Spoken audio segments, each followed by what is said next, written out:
নমস্কার বন্ধুরা, ব্লগ সুইদ্রুপা চ্যানেলে আপনাদের সবাইকে স্বাগত জানিয়ে আবারও চলে এলাম প্রতিদিনের ন্যায় আরেকটি সুন্দর রেসিপি নিয়ে আপনাদের মাঝে। আজ বানিয়ে দেখাবো একদম কচি কচি নরম নরম ভেন্ডির একটি দুর্দান্ত রেসিপি, যেটা গরম গরম ভাতের সাথে সাথে রুটি দিয়েও কিন্তু খেতে অসাধারণ লাগে। যারা রুটি দিয়ে ভেন্ডির সবজিটা খেতে পছন্দ করেন তাদের জন্য একদম পারফেক্ট একটি রেসিপি আজকে আমি নিয়ে হাজির হয়েছি আপনাদের সাথে। তো আজকের এই রেসিপিটি ভীষণই সুন্দর, পুরো ভিডিওটা দেখবেন, স্কিপ করবেন না, ভীষণ ভালো লাগবে। এবং যদি ভালো লেগে থাকে অবশ্যই কিন্তু ভিডিওটিতে একটি লাইক দিয়ে পুরো ভিডিওটি কন্টিনিউ করবেন। তো চলুন দেখে নেওয়া যাক আজকের এই ভেন্ডির রেসিপিটি। আমি এখানে ভেন্ডিগুলো নিয়েছি, আর ভেন্ডিগুলোকে খুব ভালো করে আগে কিন্তু ধুয়ে নিয়েছি। ধুয়ে নিয়ে জলটা ঝরিয়ে নিয়েছি একটা ঝুড়ির মধ্যে, আশা করি আমি আপনাদের দেখিয়ে নিয়েছি আগেই। এবারে আমি ভেন্ডিগুলোকে কেটে নেব। কেটে নেওয়ার জন্য আর সামনের দিকটা আর পেছনের দিকটা একটু কেটে তো বাদ দিতেই হবে, সেটা সবাই জানে। আর মধ্যিখান থেকে একটু করে আমি কাট লাগিয়ে নিয়েছি। এইভাবে গোটা গোটা ভেন্ডিগুলোকে আমি কেটে নেব। তাহলে বলুন তো কি, একবারে ভেন্ডিগুলো কাটাও যেমন হবে, সুন্দর করে দেখে নেওয়া যাবে ভেতরে কোনো পোকা টোকাও আছে কিনা। কারণ যেহেতু আমি এটা গোটা গোটা ভেন্ডির আজকে রেসিপি বানিয়ে নিচ্ছি, সেক্ষেত্রে গোটা গোটা ভেন্ডির ভেতরে যদি পোকা থাকে সেটা কিন্তু খুব ভালো করে দেখা যাবে না। এই কারণে ভেন্ডিগুলোকে একটু মধ্যিখান থেকে কাট লাগিয়ে সুন্দর করে কেটে নিয়ে চলে আসলাম সবগুলোই।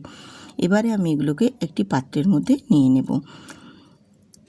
আমি ভেন্ডিগুলোকে দেখো নিয়ে নিয়েছি। এবারে আমি এর মধ্যে কিছু উপকরণ অ্যাড করব। এই কারণেই বলছি বন্ধুরা, পুরো ভিডিওটা দেখবেন, স্কিপ করলে কিন্তু বুঝতে পারবে না আমি কিভাবে আজকে বানিয়ে নিচ্ছি এই ভেন্ডির রেসিপিটি। আমি এখানে ভেন্ডির মধ্যে এবার দিয়ে দিলাম স্বাদ মতো নুন, আর দিয়েছি হলুদের গুঁড়ো, আর একটু দিয়েছি কাশ্মীরি লঙ্কার গুঁড়ো, আর দেবো এখানে 1 চামচের থেকেও একটু কম বেসন দিয়ে খুব ভালো করে এটাকে ম্যারিনেট করে নেব। আর এই মশলাগুলো যেন ভেন্ডির গায়ে খুব ভালো করে লেগে যেতে পারে, সেই কারণে একটু হাত দিয়ে ভালো করে মেখে নিতে হবে। আর এইভাবে ভেন্ডিগুলোকে ম্যারিনেট করে আমি বেশ কিছুক্ষণ সময় রেখে দেব। তাহলে ভেন্ডিটা খুব ভালোভাবে কিন্তু মশলাগুলো ভেতরে ঢুকবে, আর ভেন্ডির টেস্টটাও ভীষণ সুন্দর হবে। যেহেতু নুন হলুদ সমস্ত কিছুই আছে, খুব ভালো করে যাতে ভেন্ডির ভেতরে ঢুকতে পারে, এই কারণেই আমি এটা ম্যারিনেট করে রেখে দিলাম কিছুক্ষণ। এবারে চলে আসলাম মশলাটা রেডি করে নেওয়ার জন্য। আর মশলাটা রেডি করে নেওয়ার জন্য আমি কী কী এখানে নিচ্ছি দেখো। এখানে নিয়েছি 1/2 চামচের থেকে একটু বেশি নিয়েছি পোস্ত, আর 1 চামচ নিয়েছি এখানে সাদা সর্ষে, আর দেব 2টো কাঁচা লঙ্কা। ব্যাস, আর কিছুই নেই। এই সামান্য উপকরণ দিয়ে আজকের এই ভেন্ডি রেসিপিটি আমি আপনাদের সাথে আজকে শেয়ার করছি। ভীষণই সুস্বাদু লাগে এবং খেতেও কিন্তু অসাধারণ একটি রেসিপি। একেবারে সাধারণ নিরামিষভাবেই রান্নাটা হবে, কিন্তু খেতে একেবারে অসাধারণ লাগবে। এরপর আমি চলে এলাম গ্যাসেতে। গ্যাসটা অন করে একটা ফ্রাই প্যান বসিয়ে সামান্য পরিমাণে একটু তেল দিয়েছি, আর তেলটা বেশ ভালো মতো কিন্তু একটু হিট করে নিতে হবে। দিয়ে ভেন্ডিগুলো ভেজে নেব। আর আমি এখানে মশলা মাখিয়ে যে ভেন্ডিটা রেডি করে রেখেছিলাম ম্যারিনেট করে, সেই ভেন্ডিটা এখানে দিয়ে দিলাম। দিয়ে ভেন্ডিটাকে একটু লালচে করে ভেজে নেব। খুব বেশি লালচে না, জাস্ট একটু হালকা হালকা করে ভেন্ডিগুলো লালচে ভাব আসবে, ঠিক সেই পর্যায়ে ভেন্ডিগুলোকে নামিয়ে নেব। একটু নাড়াচাড়া দিয়ে ভেজে নিতে হবে। যেহেতু এটা মশলা মাখানো আছে ভেন্ডির গায়ে, সেক্ষেত্রে ভাজাটা কিন্তু একদম আস্তে আস্তে করে ভেজে নিতে হবে। একদম হাই হিটে দিয়ে দিলে তখন কিন্তু মশলাগুলো পুড়ে যাবে, ভেন্ডিটা তখন খুব একটা ভালো ভাজা হবে না। এই কারণে একদম গ্যাসের ফ্লেমটা আস্তে করে রেখে তারপর ভেন্ডিগুলোকে ভেজে নেবেন আস্তে আস্তে করে। আজকের এই ভেন্ডি রেসিপি যদি বন্ধুরা আপনাদের খুবই ভালো লেগে থাকে, তাহলে আত্মীয় স্বজন বন্ধু বান্ধব সবার সাথে কিন্তু শেয়ার করতে ভুলবেন না। আর ভিডিওটিতে একটি লাইক দিয়ে ভিডিওটি কন্টিনিউ করবেন। আশা করি এই ভেন্ডি রেসিপিটি আপনাদের খুবই ভালো লাগবে। আমার এখানে দেখো ভেন্ডিগুলো ভাজা হয়ে গেছে বেশ সুন্দর করে। আমি এবার ভেন্ডিগুলোকে তুলে নিচ্ছি। ভেন্ডিগুলো তুলে নিয়ে ওই প্যানের মধ্যে আবারও অল্প 1 চামচ আমি তেল দিয়েছি। দিয়ে ওর মধ্যে এবারে আমি দিয়ে দেবো একটা টমেটো কুচো। আমি অবশ্য এখানে কিন্তু কোনো কিছুই ফোড়ন দেব না। ফোড়ন ছাড়াই আজকে এই ভেন্ডি রেসিপিটি বানিয়ে আপনাদের সাথে দেখিয়ে নিচ্ছি কতটা সুস্বাদু হয় এবং খেতেও কতটা টেস্টফুল হবে।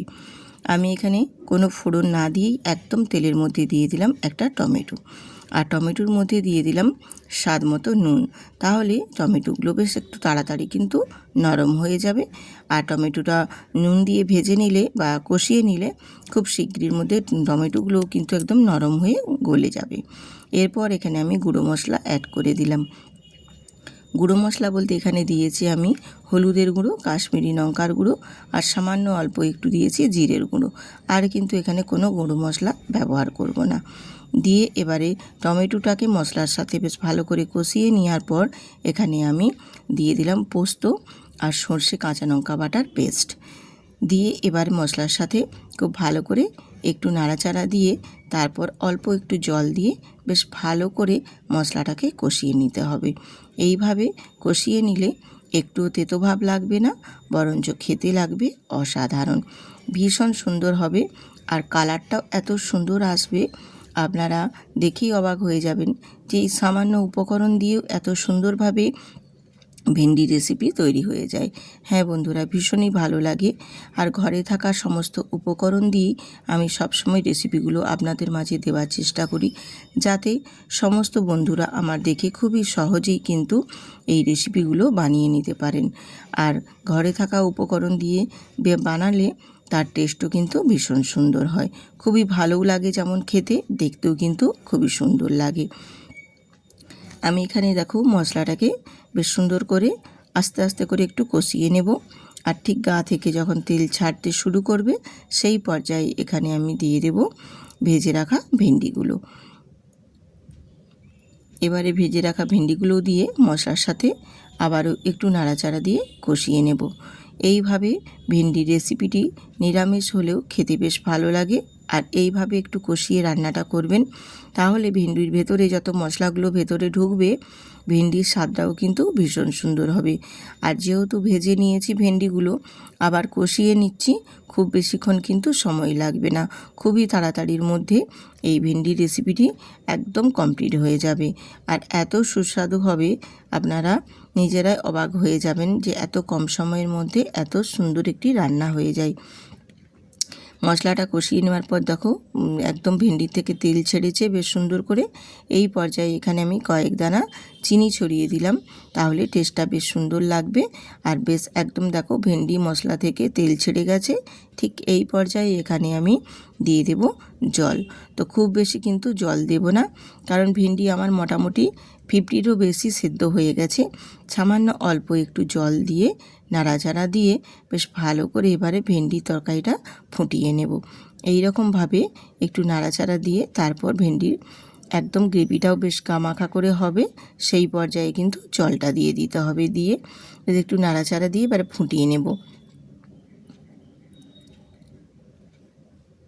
ফুটে আসা পর্যন্ত অপেক্ষা করব। ফুটে আসা শুরু হয়ে গেলেই এবারে এখানে আমি একটা ঢাকনা দিয়ে ঢেকে কিছুক্ষণ রান্না করে নেব। খুব বেশিক্ষণ নয়, 1 থেকে 1.5 মিনিট মতো ঢাকা দিয়ে রান্না করে নিয়েছি। তারপর দেখো কালারটাও কত সুন্দর এসেছে, আর দেখতেও ভারী সুন্দর লাগছে। কিন্তু দেখুন এই রকমভাবে যদি ভেন্ডি রেসিপি বানিয়ে নেওয়া হয়, দেখলেই কিন্তু খেতে ইচ্ছে হবে। এত সুন্দর এবং এত টেস্টি হয় এই ভেন্ডি রেসিপিটি। যে কোনো দিন তোমরা নিরামিষে বানাতে পারো, এছাড়াও আমরা সচরাচর বাড়িতেও যে কোনো দিনও কিন্তু বানিয়ে নিতে পারি।